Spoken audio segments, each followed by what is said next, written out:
Hi everyone, welcome to today's webinar, Enhancing Your EHS Strategy with IoT Technology. I'm Chrissy Clocker, Applications Engineering Manager in Donaldson's Industrial Air Filtration Division. I'm one of your presenters along with my colleague Brent Nelson. Hello everyone, I'm Brent Nelson, Global Product Manager in Donaldson's Connected Solutions business. Today I'll be speaking to you about the 3 E's of industrial air filtration, and then I'll turn it over to Brent, who will discuss how you can enhance your EHS strategy with IoT technology. When it comes to a local exhaust ventilation system, there are 3 terms that we like to make people aware of. Exposure is related to the amount of particulate your employees are exposed to from their manufacturing process. Efficiency covers the system status. Is it doing what it's supposed to do, collecting the particulate and filtering it from the airstream? Emissions is what's actually coming out of the stack. For exposure, the goal is to maintain an air quality level for your employees. There are key system variables that can confirm the status, such as the airflow that it was designed to meet. Efficiency is the key to achieving either the exposure or the emissions values. Trends over time can confirm that you're maintaining stable performance within your system, but if you're not, you want to make sure that you have some sort of notification to indicate its performance. For example, if you're returning your filtered air inside and you have an upset condition, such as a filter or a bag leak, those could lead to overexposure issues.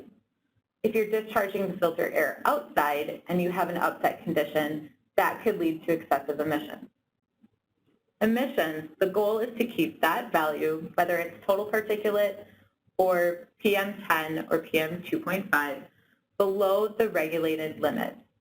Monitoring the status of your system over time can help you anticipate maintenance and predict if there are any issues. When it comes to exposure, you want to identify what's in your airstream. Knowing the particulate, whether it's a filterable particulate or gas, will help identify the level of control that's needed. This will impact design conditions such as the hood or the airflow that's required to remove that hazard from the employee. You want to make sure you recognize the impact of design changes to a system that's already in place. For example, it might be a good idea to add a secondary or HEPA filter to a system to avoid excessive emissions. However, adding this level of restriction will impact the overall airflow in the system and could reduce the capture velocity and increase the exposure of the employee.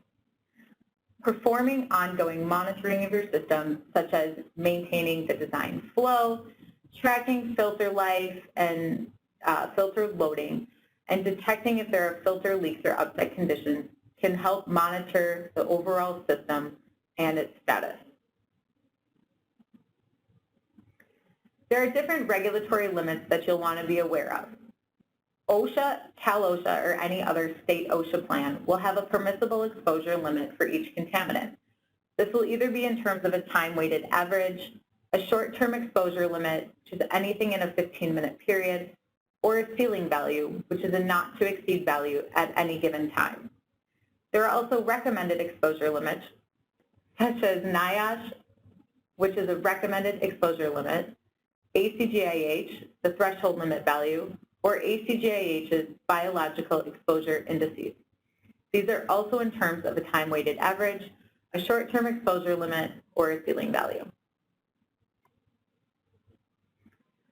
When it comes to the efficiency, you want to make sure your system is performing as it's designed.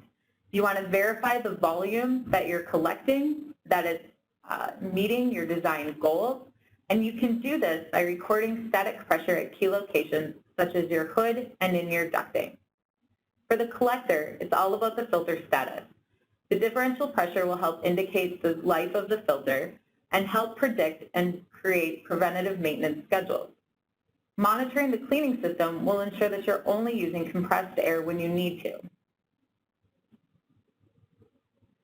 For emissions, the big question is what happens in an upset condition. If you're returning the air to the building and you have an upset condition, such as a filter break, are you concerned that you could be exceeding employee exposure limits? Do you need additional equipment, such as secondary or HEPA filters? If you're exhausting the air to the atmosphere, You'll also have that environmental impact, and you'll want to make sure that you're not exceeding any of your permitted values. So now I'll pass it over to Brent. All right, thank you, Chrissy, for that excellent overview on the 3 E's. Just a reminder, I'm Brent Nelson, Global Product Manager in Donaldson's Connected Solution Group, and we're going to talk about how you can enhance your EHS strategy with IoT technology and applications built on IoT. You're probably familiar with the term IoT. My guess is you've heard lots of sales presentations and other things around IoT.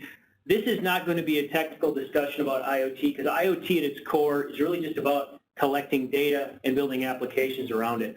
What I want to talk about specifically is how that data and the applications built around it can help you in your strategy for maintaining a healthy and safe work environment.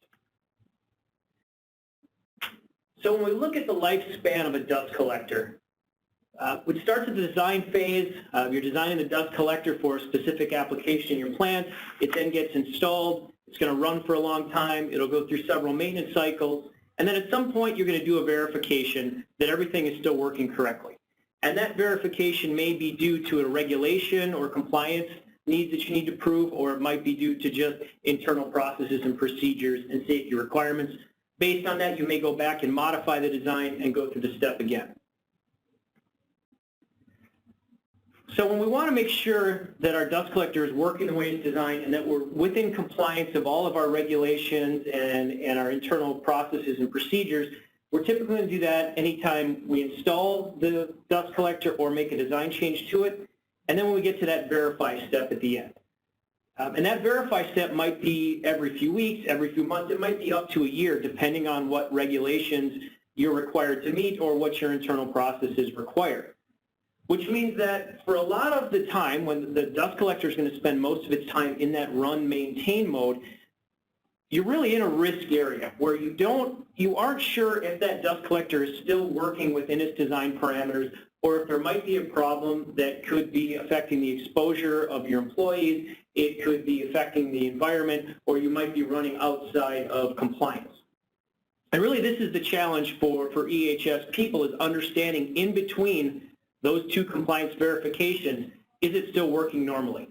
And there's very little data that you're probably getting today to tell you that that dust collector is working normally. And what you don't want is to find out when you get to that compliance verification that you fail. Typically, there's major repercussions to that for a company. It could be it could mean that you're going to get more stringent regulations and more stringent inspections in the future, or it could be something even more severe, like you're forced to shut your line down or even your factory down until you can prove you're within compliance. So there's a lot of negative things that can happen to a business if you fail that compliance verification. But now if we look at this overlaid with a connected filtration service on top of this, again, using IoT to capture the data from your system during its lifespan. So it starts on the left with capturing data from the system. So from the moment this type of service is installed, you're going to start capturing data from it in near real time. That data is going to be stored and accessible in a cloud or some other database, and it'll be there over the history of the device, so you can always go back to that data if you need it for any type of compliance verification, or even if you need to use it to do optimization or additional engineering around your product. But the most important part really is in that risk area where we've got monitoring and alerting. So now you're not blind to how the system is working. You're getting data from the machine. You're getting alerts if the machine is no longer working within its design parameters, so you can proactively address those concerns before you get to an official compliance verification. More importantly, before you potentially expose your employees to increased exposure, or you've had elevated levels of emissions into your plant or outside into the environment. With the goal being you can actually eliminate that risk area in the middle. Now, we want to note here that an IoT solution can really only monitor a properly designed system. It's not going to overcome if the dust collection system wasn't designed right, or if the application has changed and it's no longer sufficient for what it's doing. But when you know you've got a properly working system, it will tell you if it starts to deviate from those parameters. So as an example of this, of an IoT solution, we recently released our IQ Connected Filtration service here at Donaldson. And this is just an example of what a type of service like this can mean. And when we're done talking about this, we'll go back to Chrissy's discussion of the 3 E's and talk about how we can affect each one of those parameters positively with this solution. So I don't want to spend a lot of time just talking about the solution, but there's a cellular gateway that gets mounted to the dust collector. It has embedded sensors and connects to external sensors, captures data about your dust collector, passes that over cellular to our Donaldson Cloud and our IQ application, where the data is presented to you, the user, and you can go in and see how your dust collector is performing. You can trend historical data. You can export that data for compliance purposes, and then you can get alerts when something is outside of the normal parameters. So if we think of this a different way and look at the data coming up from the dust collector, pushes up to our cloud. There we have our dust collector expertise built into the cloud, so we're applying analytics to that data and driving insights to users on your site, and that can be the EHS professionals. It can also be maintenance managers, plant engineers, anybody who has responsibility for making sure that dust collector is working properly. You can get that data in a variety of ways. There's an online dashboard that, because it's web-based, it can be accessed from anywhere. You can look at it from home if you want to. You can look at data from plants that you're not at if you have responsibility for what's going on in multiple plants.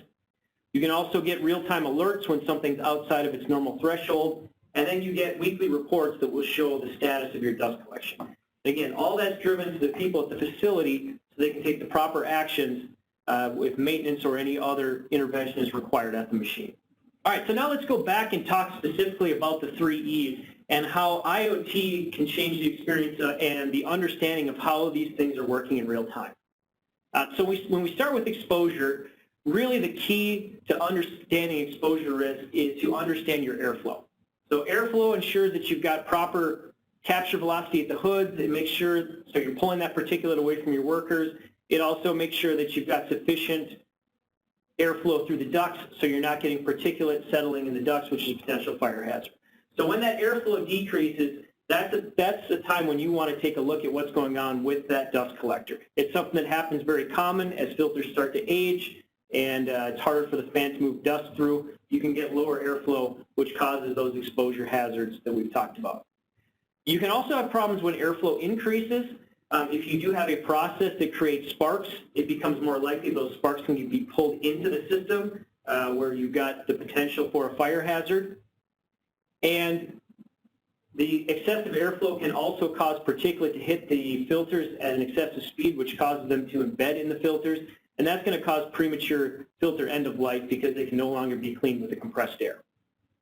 Now, reading airflow real time in an IoT solution is a little bit challenging. Typically, when we think of airflow, we think of total air volume, or CFM, for most people. And that's typically done by a manual measurement, usually with a pitot tube or some other type of sensor.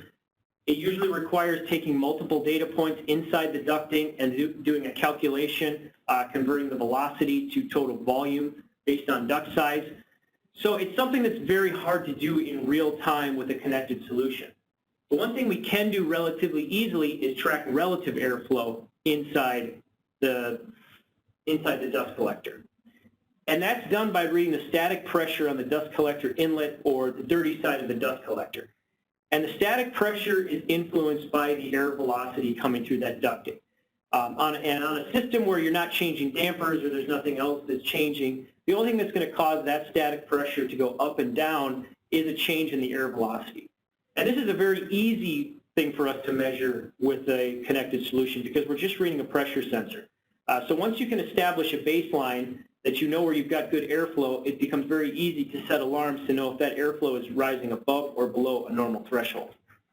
So there's a fair amount of math I just talked about and technical details, but I think it helps to look at a real-world example. So this is from an actual customer site who's using our IQ solution that we pulled this graph from back in January. And so you see two lines on this graph. The red line is the differential pressure, and the blue line is the relative airflow we were just talking about. So the first thing you notice on this is the red line, the differential pressure is increasing during the day. And that's because in this case, this customer is using downtime cleaning. So they're not cleaning the filters during the day. with compressed air, and you can see that it's naturally rising throughout the day. Then we see the dust collector is shut down, downtime cleaning occurs with the compressed air, and then we see that when they start it up the next day, the next morning, that differential pressure is returned to a normal level. Now, when we look at airflow, we see that that's naturally dropping during the day, which makes sense. As those filters are plugging, the airflow is going to start dropping throughout the day. And at the end of the shift, just before you shut off, you can see it's roughly dropped about 20% from where it started the day, which is just around the threshold where we would recommend sending an alert. So if I was looking at this as an EHS professional, I'd have a few concerns. Primarily that what happens if we added a third shift and we didn't have time to do that downtime cleaning? What's naturally going to happen is that differential pressure is going to start to rise and that relative airflow is going to continue to go down. And that's creating a potentially hazardous situation where I might no longer have enough airflow to pull that particulate away from the capture points, exposing my customers to increased particulate and potentially having dust settling in my ducting. All right, so moving on, our second E, efficiency. So efficiency is something that's really difficult to monitor, even with manual measurements, to really determine what's the true efficiency of your dust collection system. It's also something that's extremely difficult to monitor with any type of connected solution. There's a lot of factors that influence it, airflow and air velocity, how the system is designed and balanced, and what your particulate levels are going through the system. So what very often regulatory agencies will use as a proxy for efficiency is they'll look at differential pressure, which is a relatively good term for a good way to determine how efficient it's working, because high differential pressure means you've probably got reduced airflow through the system, as we just showed on the last graph. A low differential pressure might be an indication that you've got a leak or a tear inside your filter. So either one of those conditions are something that would require additional attention. So very often as part of an air permit, factories will have to present their differential pressure data to a regulator to prove that they're operating within the limits of their compliance. So what we see at a lot of customers is what you see on the picture on the left. Some kind of sheet that's getting filled in daily or maybe multiple times a day. Typically there's a pencil taped to the sheet and somebody's manually entering those values, and then on a Friday or at the end of the work week, somebody's capturing those papers and they're manually typing it into a spreadsheet.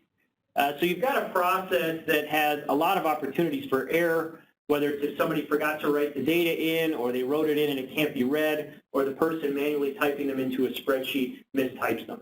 And being that all this data is required by compliance, we don't want to have a lot of steps in it that are prone to human error. So now when we replace that system with a connected solution, now we're automatically collecting that differential pressure in the system. It's being stored for historical purposes. It can go back and be viewed and graphed. And then with one click, you can export that data to a spreadsheet. So as long as you have a properly working sensor, you really have a foolproof way to capture your differential pressure data. And if you look at the way the regulatory agencies are moving, especially in other industries, they're moving away from allowing manually recorded data as a way to prove you're in compliance, because of the potential errors of it and because that data could be falsified in some cases. One example would be in the trucking industry. If you're where they've moved completely away from paper logs, if you're a truck driver, you can no longer manually write in your logs. It has to be electronically captured from your truck. And that's because that proves that they're actually in compliance and they're not cheating the regulation. I think we'll see more and more compliance agencies demanding that that data is automatically captured and not through a manual process. All right, and the last one to talk about is emissions. So emissions is fairly simple compared to efficiency, is you're really just looking for the amount of particulate that's coming out of that discharge duct, either back into your factory or outside into the environment. There's a few ways to measure it. Typically, this is done by different manual measurements done point at time, either be a visual opacity check or it could be tested during different tests using different test setups or sensors. There are sensors that can be installed and read in real time. One is typically called a broken bag. A broken bag is usually going to tell you if your emissions level is good or bad. It will give you an alert when it's gone up significantly from the baseline. Where a particulate trend is a little bit different, that's actually giving you an actual trend showing if your emissions are going up and down in real time. The Cadillac really of the system is the continuous emissions monitoring systems. These are more complex systems that are specially designed for monitoring emissions where you really have to tightly control what's coming out of that stack. Now for a connected solution, we use a trend sensor. And the trend sensor really is a good mix between an extremely expensive continuous emission monitoring system and stack testing, which should only be done on a periodic basis. A trend sensor, when you set a good baseline for it, knowing that you've got low levels of particulate inside your ducting, will tell you when that trend is going up or down and will send alerts to maintenance people when that trend is increasing, hopefully so you can take early action before you have a catastrophic filter failure and you've got a lot of particulate that's going either into the environment or back into your factory. So here again is an example of some emissions data that's coming out of one of our customers. This again comes out of our IQ application over a few day period.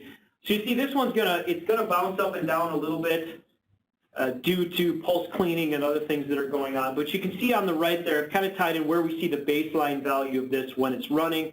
And you'll also see peaks again based on when you're doing pulse cleaning. In this case, the peak's at about 3.9 times the baseline, which is still okay. Typically, industry recommendations are to set alarms so you get an alert when it gets to 5 times the baseline and then a second alert when it gets to 10 times. But this is something that typically has to be tuned per your process and run for a while to understand where you should get alerts so that you are alerted when problems start to arise without getting nuisance alarms. So in summary, successful dust collection requires effectively understanding, controlling, and monitoring the 3 E's of industrial air filtration. And an IoT monitoring solution like IQ can enhance your efforts. We've talked about a lot of benefits of using a solution like IQ, but a few of the key ones are monitoring relative airflow to help manage exposure risks, automating data capture for efficiency compliance reporting, and tracking emissions levels between verification intervals. If you'd like to get more information on our connected solution or our IQ service, visit donaldson.com/connected solutions or email one of our product experts at connectedsolutions@donaldson.com. I want to thank everybody for joining and have a good day.